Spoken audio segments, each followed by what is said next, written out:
नमस्कार, मैं हूं सुधीर पाल और आप देख रहे हैं पंचायत ऑब्जर्वर लाइव। आज के पंचायत ऑब्जर्वर लाइव में हम बात करेंगे पेशा नियमावली को लेकर। आपको पता होगा कि कल मुख्यमंत्री चंपई सोरेन ने पेशा नियमावली की ड्राफ्ट को लेकर विभाग के साथ चर्चा की, समीक्षा की। उन्होंने स्पष्ट कहा कि पेशा को लागू करना हमारी संवैधानिक बाध्यता है और हमारा नैतिक दायित्व भी है। पेशा झारखंड जैसे राज्यों के लिए एक अलग महत्व रखता है। कम से कम 13 जिले जो आदिवासी जिले हैं, पांचवी अनुसूची वाले जिले हैं, उन जिलों में पेशा के बेहतर अनुपालन से कम गांव की तकदीर और तस्वीर दोनों बदलने की संभावना व्यक्त की गई है। पेशा नियमावली को ड्राफ्ट करने में सीआर विजय का बड़ा हाथ रहा है। झारखंड ने पेशा नियमावली की जो ड्राफ्ट कमेटी बनाई थी, उसमें सीआर विजय भी शामिल रहे हैं। आपको बता दें कि सीआर विजय देश के उन गिने चुने लोगों में हैं जो पेशा, वनाधिकार और आदिवासी अधिकारों को लेकर न केवल अकादमिक और शोध अनुसंधान करते रहे हैं, बल्कि ग्रासरूट लेवल पर इनके बेहतर अनुपालन के लिए दिशा निर्देश और प्रयासरत भी रहे हैं। वे भारत सरकार के पंचायती राज मंत्रालय और मोटा में सलाहकार के तौर पर इन दोनों कानूनों के अनुपालन के लिए दिशा निर्देश देते भी रहे हैं।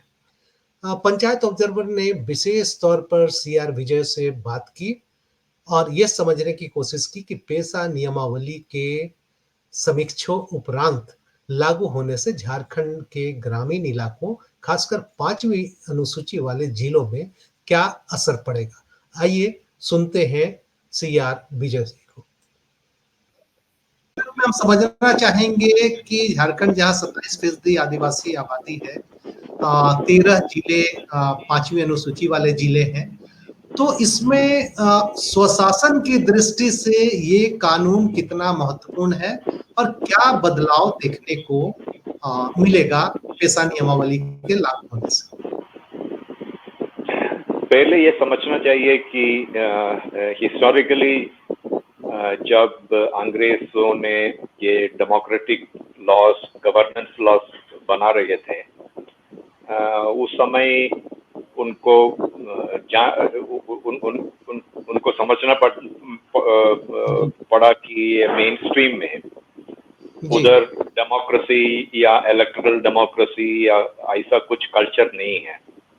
जी। तो इसलिए डेमोक्रेसी धीरे धीरे इंट्रोड्यूस करने के लिए लॉ बनाया।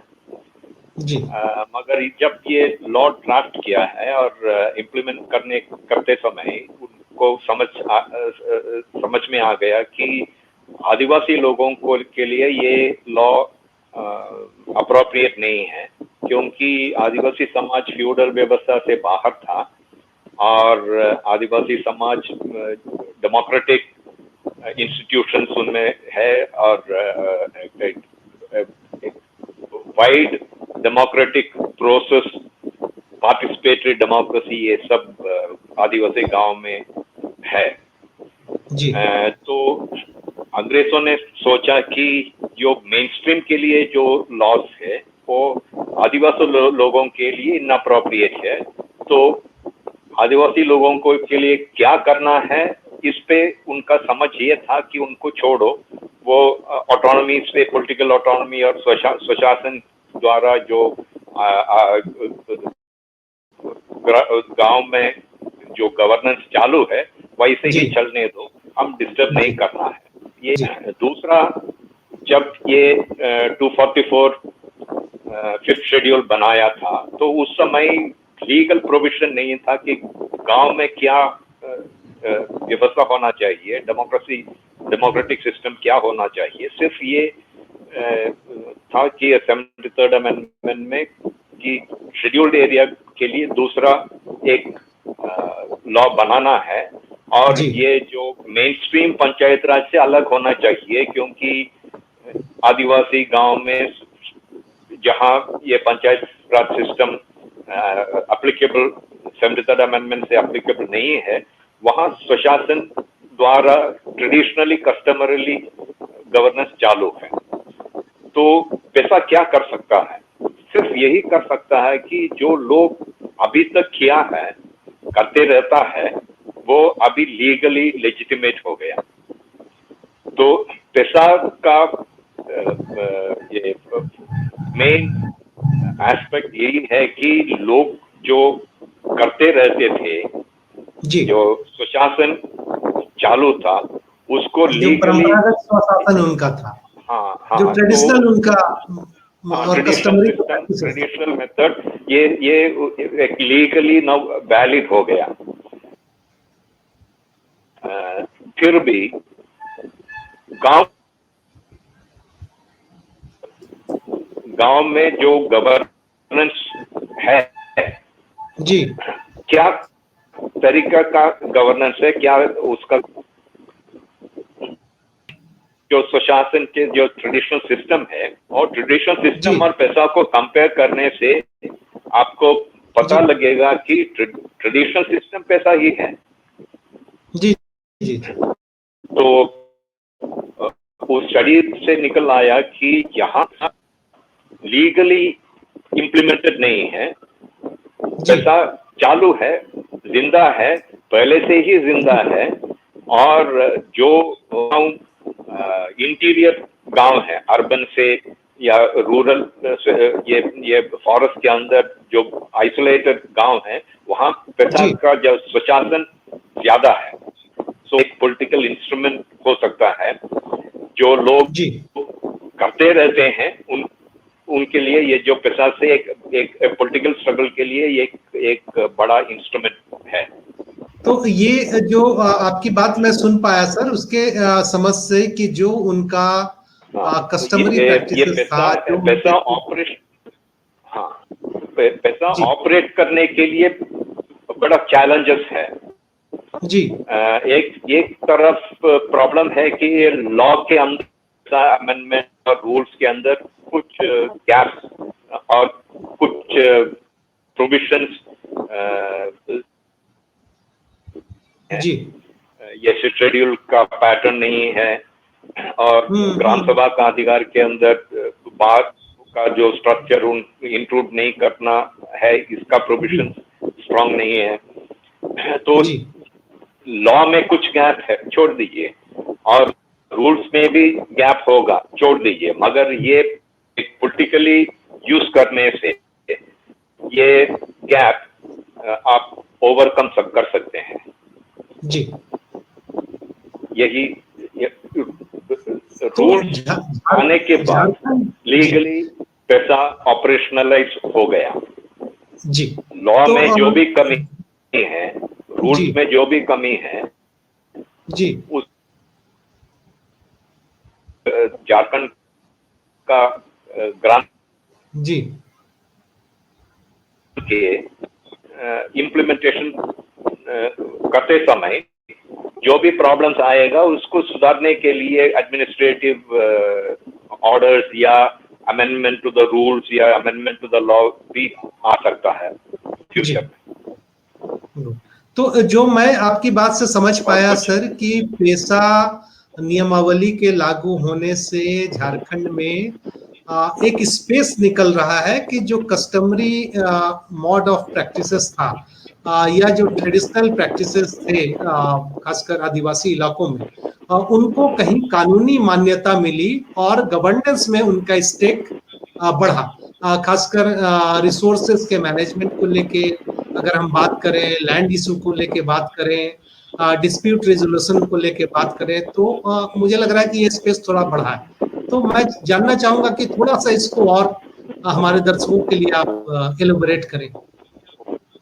पैसा पैसा में जो भी ये रूल्स में जो भी डिटेल्स है, ये सब इतना बड़ा इश्यू नहीं है। जी, पैसा का मुख्य गांव और ग्राम सभा का अधिकार रिकॉग्नाइज किया है। जी, जी, जी, ये ग्राम सभा एक स्टैट्यूटरी बॉडी है। जी, सही बात है। ग्राम जी, सभा ऑफिशियल है, जी, तो ये लीगल रिकॉग्निशन ऑफ पावर ये मिल गया। इलेक्टेड रिप्रेजेंटेटिव्स को ही मेन पावर्स था।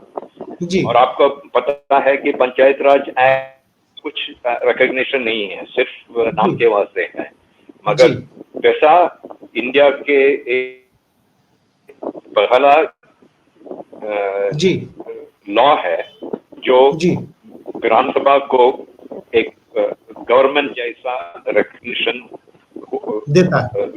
ये लॉ में ये बोल रहा था कि जो सभा का जो मेन पॉइंट है, ग्राम सभा का एक लीगल स्टैट्यूटरी जी स्टेट का एक बॉडी, जी ये लीगल रिकग्निशन मिल गया है। जी जी और पैरेलली आप देख सकता है कि पैसा आने के बाद जी मैं ये बोल रहा था कि ये जो पैसा जी India first genuine peoples democratic law है। जी और पैसा नहीं हो तो ये फॉरेस्ट राइट्स एक्ट भी नहीं बन सकता। नहीं जी इतना जी डिफिकल्टी है क्योंकि जी फॉरेस्ट राइट्स एक्ट का जो फ्रेम है ये पैसा के फ्रेम के अंदर से ही आता है। जी जी जी मगर ये डिफरेंस है कि ये जो forest rights act scheduled area से बाहर भी ये लागू है और एप्लीकेबल है। जी तो पैसा का कंट्रीब्यूशन सिर्फ शेड्यूल्ड एरिया में नहीं है, ये पैसा का कंट्रीब्यूशन वनाधिकार ये लॉ में भी ये पैसा का कंट्रीब्यूशन है, पैसा की का फ्रेमवर्क भी है। जी तो मैं जो समझ पाया सर आपकी बात से, चूंकि झारखंड के संदर्भ में देखें तो एफआरए या वनाधिकार की जो बात हम कर रहे हैं, लगभग 13,000 गांव ऐसे हैं जो वनाधिकार का दावा जहां लोगों का है और परंपरागत तौर पर है। तो और मुझे लग रहा है कि पेसा रूल्स बनने से जो एम्बिग्यूटी है डिफरेंट स्टेजेस पर, खासकर एडमिनिस्ट्रेशन में, वो मुझे लग रहा है कि एम्बिग्यूटी कम होगी और ग्राम सभा की रिकॉग्निशन या ग्राम सभा की जो कानूनी और संवैधानिक मान्यता है उसको शायद प्रशासन भी तरजीह या तवज्जो देने की स्थिति में हो पाएगा कि ग्राम सभा अपनी ताकत का इस्तेमाल, अपने अधिकारों का इस्तेमाल कर पाएगा। हाँ हाँ, दो चीज है। एक तो एडमिनिस्ट्रेशन, अब तो रूल्स बनने के बाद अब एडमिनिस्ट्रेशन को कुछ एक्सक्यूज नहीं है। एडमिनिस्ट्रेशन को मानना पड़ता है कि ये पैसा चालू है और ग्राम सभा एक पावरफुल बॉडी है, अथॉरिटी है, और ये ग्राम सभा का जो पावर के अंदर जो भी है उसको मान्यता देके, उसको ग्राम सभा का जो भी डिसीजंस है उसको मान्यता देके ये ब्यूरोक्रेट्स और ऑफिशियल्स और डिपार्टमेंट फंक्शन करना ही है। ये अभी स्थापित हो गया, ये नोटिफिकेशन आने के बाद ये स्थापित होगा जी। ये एक चीज है। दूसरा चीज है कि जो जब नोटिफिकेशन आएगा, रूल्स का नोटिफिकेशन आएगा, तब लोगों के मन में अब ये लॉ को ऑपरेशनलाइज करने के लिए एक इंस्ट्रूमेंट आए हैं, रूल्स आ गया है। और अब ब्यूरोक्रेसी का काम नहीं है, ग्राम सभा का काम है कि ये जो लॉस को ऑपरेशनलाइज करके काम करना है। क्योंकि ये लॉस का मेजॉरिटी पार्ट ग्राम सभा का अधिकार और ग्राम सभा का फंक्शनिंग के बारे में ही है। तो जी, जी। जब हमेशा काम करना है, गांव में ब्यूरोक्रेसी या ऑफिशियल्स को पकड़ के ये काम करना है, ये सिस्टम के अलावा अभी एक नया सिस्टम है, कुछ सब्जेक्ट ग्राम सभा के अधिकार के अंदर है, और अब ग्राम सभा ऑफिशियल बॉडी है और ग्राम सभा ये रूल्स को लेके जो भी एक डिसीजन लेना है और एग्जीक्यूट करना है ये कर सकता है। जी, ये डिफरेंस हुआ है डेमोक्रेसी के अंदर। जी, आपने उनको सुना और उन्होंने बहुत तरीके से हमें बताया कि कैसे नियमावली बनने के बाद ग्राम सभा अपनी ताकतों का इस्तेमाल, जो कानूनी ताकत है उसका इस्तेमाल कर पाएगी, क्योंकि जो एम्बिग्यूटी है या प्रशासन जानबूझ के जिन मसलों पर ग्राम सभा को इग्नोर करता है, वो एक्सक्यूज उनके पास नहीं बचा है।